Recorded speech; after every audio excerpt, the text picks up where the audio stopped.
Hold on. Let me get my thoughts together on this one.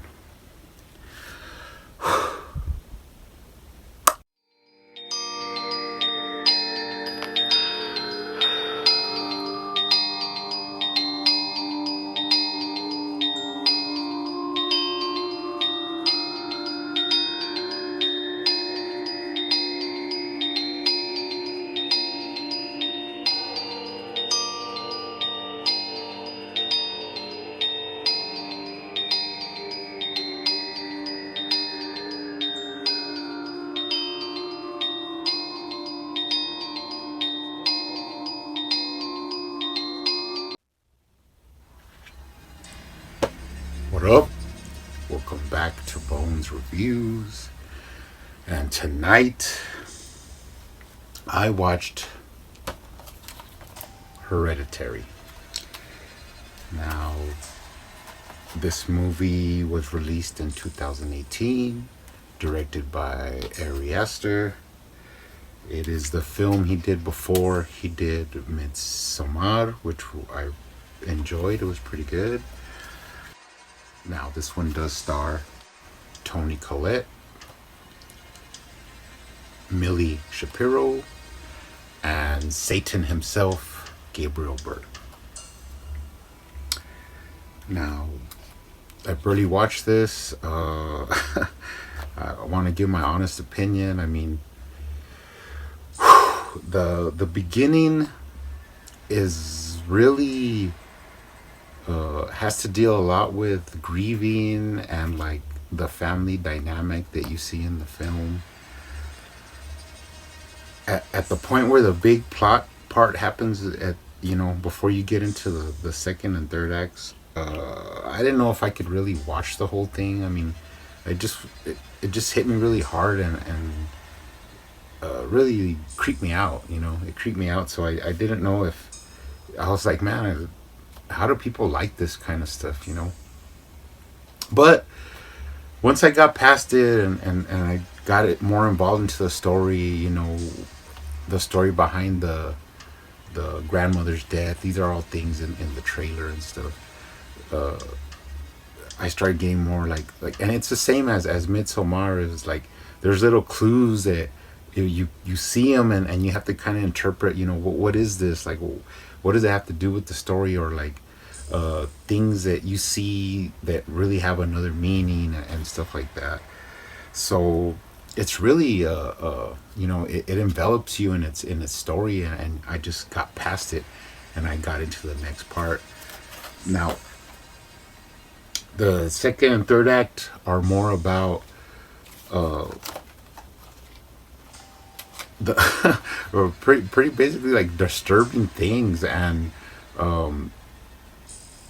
it goes into like a supernatural direction, which is kind of weird because like even Gabriel Byrne's character and even the mom, Toni Collette, she has a good performance, and it's so grounded that when you start seeing things like the seance thing and stuff like that and other parts, you kind of you're like, what the hell, like is this real? And that's kind of how it is in real life, because I know a lot of people, and me personally, I've like seen some weird stuff, and that's how you feel when it happens to you. You feel like your life is just normal, and then all of a sudden this happens to you, and you get bugged out, like it's weird, but it happens, so you can't explain it.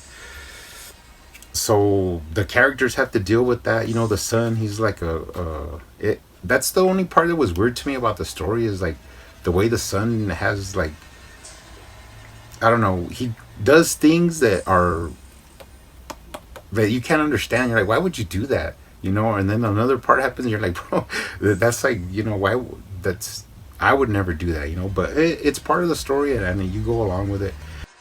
But once you get to the third act, that's when the creepiness really, really starts. And I want to get touch on a couple of points, is that, like how I said before, spirits and things that we don't understand are real, and that'll never change, because I've seen things that Like I was just like, what, and you just gotta take it.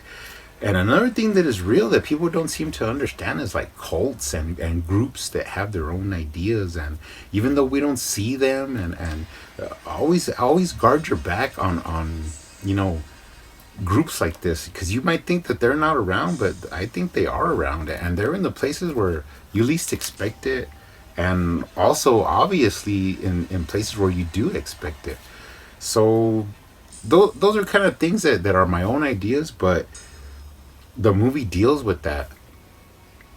And then I got into the third act, which is like the last 20 minutes of the movie. Oh man, it got like really intense, and since I was watching it alone, it like I got freaked out, and certain things I expected, like, that I saw, was like, oh, well, that's gonna happen, but some things I was like, what the fuck is going on? Like, one thing I gotta say, this dude right here, that he disappears like all of a sudden, like in the climax of the film, and you don't know if it's real or was it a ghost or what is this shit. But he's buck naked, and I gotta tell you right now, any naked dudes want to be, surprising me in the night like this, like out of the blue, you're only gonna hear two things that you could hear.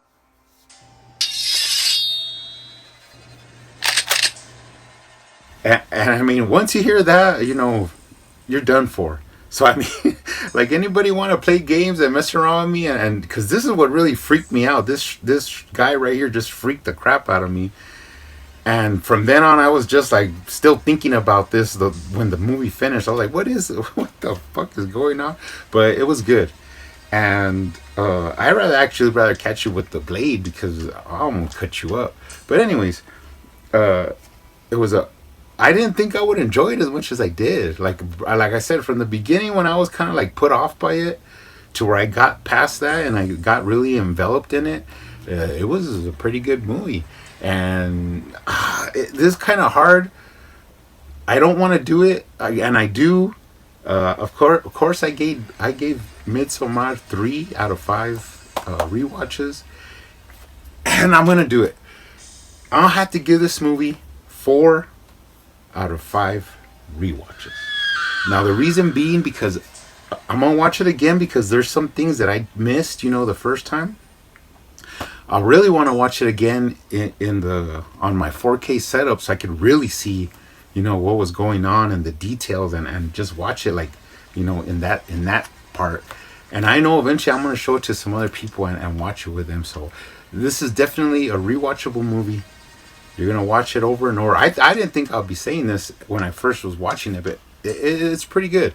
So it's not the ultimate, but it's pretty close. It's a really, really good movie. There is some there's where I could see where some people would not like this movie, but it just happened to be that I enjoyed it. It hits a lot of points that I really like, intrigue me and interest me, and it's spooky as hell. It is like some of the things really freak me out. Awesome, awesome movie. I recommend it. If you haven't seen it, watch it, but not alone, and especially not at past midnight. Don't do that, because it'll freak you out. But awesome. Thanks for watching this review. See you on the next one.